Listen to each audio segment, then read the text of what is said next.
23শে জানুয়ারি নেতাজি সুভাষচন্দ্র বসুর জন্মদিনের আগে দক্ষিণ দিনাজপুর জেলার বালুরঘাটে নেতাজিকে নিয়ে স্মৃতি রোমন্থনে মেতেছেন মানুষ। বিশিষ্ট ইতিহাসবিদ ও গবেষক ডক্টর সমিত ঘোষ এবং স্বাধীনতা সংগ্রামী সরোজ রঞ্জন চট্টোপাধ্যায়ের নাতি আইনজীবী সুশোভন চট্টোপাধ্যায় জানান, 1922 সালের বিধ্বংসী বন্যা ও দুর্ভিক্ষের সময় নেতাজি বালুরঘাটে এসেছিলেন।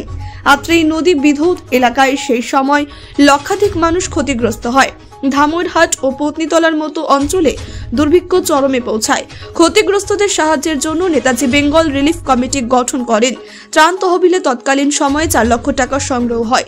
1928 সালে হিলি স্টেশনে নাগরিক সংবর্ধনা পেয়ে নেতাজি দিনাজপুরে বেঙ্গল ভলেন্টিয়ার্সের শাখা প্রতিষ্ঠা করেন। স্মৃতিচারণায় উঠে আসে নেতাজির বালুরঘাট সফরের নানান ঘটনা। বালুরঘাটের স্বাধীনতা সংগ্রামী সরোজ রঞ্জন চট্টোপাধ্যায়ের বাড়িতে তিনি রাত্রি যাপন করেন। আত্রেই নদীর বন্যায় তলিয়ে যাওয়া কংগ্রেস ভবন উদ্বোধনের কথাও স্মরণ করেন গবেষকেরা। নেতাজি সুভাষচন্দ্র বসুর মহান কর্মযজ্ঞ এখনো আপামর দেশবাসীর জন্য অনুপ্রেরণা। তবে তার প্রতি যথাযোগ্য সম্মান আজও প্রতিষ্ঠিত হয়নি বলে আক্ষেপ প্রকাশ করেন বিশিষ্টজনেরা। Bureau report, Bangla digital TV. Netaji Subhas Chandra Bose এই কংগ্রেস অফিস উদ্বোধন করতে, আমাদের পাড়াতেই কংগ্রেস অফিস উদ্বোধন করতে এসেছিলেন 1928 সালে এবং রাত্রিবাস করেছিলেন আমার ঠাকুরদা বিখ্যাত বিপ্লবী সরোজ রঞ্জন চট্টোপাধ্যায়ের ঘরে। রাত্রিবেলা ছিলেন, রাত্রে খাওয়া দাওয়া করেছিলেন এবং শুনেছি যে আমার বাবার ঠাকুমা তাকে 52 রকম পদ দিয়ে খাইয়েছিলেন। তাতে তিনি ভীষণ প্লিজড হয়েছিলেন এবং পরের দিন আবার নাকি দেশি হাঁসের ডালনা খেতে চেয়েছিলেন। সেটা খেয়ে উনি হিলি অভিমুখে রওনা দিয়েছিলেন।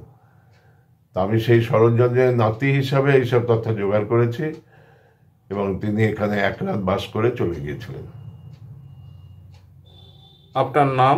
আমার নাম Sushobhan Chatterjee, advocate. I happen to be the grandson of late Saroj Ranjan Chatterjee. Netaji Subhashchandra Bose ভারতবর্ষের স্বাধীনতা সংগ্রামীদের মধ্যে এক উৎকৃষ্ট সন্তান।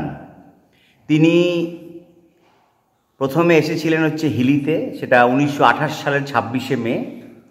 তারপর সেখান থেকে তিনি বালুরঘাটে এসেছিলেন। বালুরঘাটে তার বেশ কিছু স্মৃতি আছে এবং বিশেষত দিনাজপুর অঞ্চলে তার অনেক স্মৃতি জড়িয়ে আছে। এপার দিনাজপুর এবং ওপার দিনাজপুর। তিনি বালুরঘাটে এসে চ্যাটার্জি বাড়িতে 1 রাত তিনি ছিলেন এবং সেখানে কিছু আলাপ আলোচনা হয় এবং তারপরে তিনি পরবর্তী সময়ে এখানকার নেতা নেত্রীদের সাথে বসে তিনি আলাপ আলোচনা করেন এবং তিনি পরবর্তীকালে ফিরে যান। কিন্তু মূল বিষয় হলো যে তার যে মূল আগমন, সেই আগমনটা হিলি কেন্দ্রিক। কারণ তিনি হিলিতে এসেছিলেন, প্রতাপচন্দ্র মজুমদার সে সময় ছিলেন, তিনি তাকে স্বাগত জানান।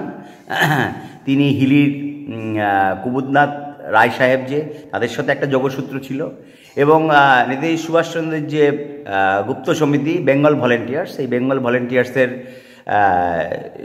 শাখা দিনাজপুরে ছিল। অনেকে বলেন যে তরুণ সংঘ যেটি নাম, সেই তরুণ সংঘের প্রকৃতপক্ষে তরুণ সংঘ বকলমে বেঙ্গল ভলেন্টিয়ার্সের কিছু কিছু কাজ তারা কিন্তু করতো গোপনে এবং সেই জন্য তরুণ সংঘের উপর ব্রিটিশ যারা গোয়েন্দা ছিল তাদের কিন্তু তীক্ষ্ণ নজর ছিল।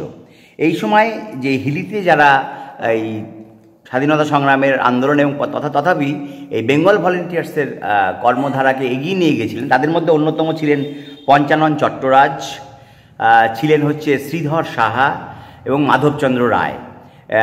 আর এছাড়া যে বেঙ্গল ভলেন্টিয়ার্সের যে দিনাজপুর অঞ্চলের যে তার যে কর্মকেন্দ্র, সেখানে তারা যারা নিয়ে গেছিলেন এগিয়ে, তাদের মধ্যে অন্যতম ছিলেন হৃষিকেশ তরফদার, নির্মাল্য সেন, নরেন ঘোষ এবং লোকেন রায়।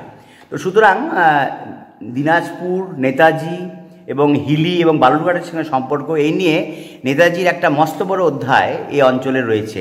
এবং নেতাজি এমন একটা মানুষ ছিলেন, তিনি সবার কাছে তিনি জনপ্রিয় ছিলেন এবং নেতাজি একমাত্র মানুষ যিনি নিজস্ব উদ্যোগে একটা সেনাবাহিনী তৈরি করেছিলেন।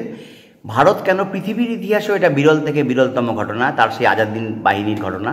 এবং নেতাজি সুভাষচন্দ্র বোস সেই সময়ে দিনাজপুর থেকে শুরু করে সমগ্র ভারতবর্ষে তার যে চিন্তাধারা, ব্রিটিশ বিরোধী তার যে সংগ্রাম, সেই সংগ্রামের ধারা কিন্তু তিনি ছড়িয়ে দিয়েছিলেন।